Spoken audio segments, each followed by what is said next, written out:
पता नहीं किसी ने इन्हें धक्का दिया था, यही खुद गिर गई थी। मैं तो यही सोच सोच कर पागल हो जाऊंगी।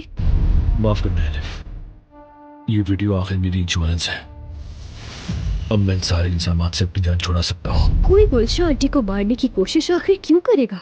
अगर सबूत सामने आ गया तो हम दोनों मारे जाएंगे। और याद रखो एलिफ, तुम अपने बच्चे को दोबारा नहीं देख पाओगी। देखो नाज़ली, बात को तूल देने की जरूरत नहीं है। वो रात मेरे लिए एक गलती थी। काश ऐसा हो सकता कि मैं वक्त को पीछे ले जा सकता और वो लम्हे कभी पेश ही ना आते। काश मेरे बाबा होते, काश आप साथ होते। जिस चीज का डर था वही हुआ।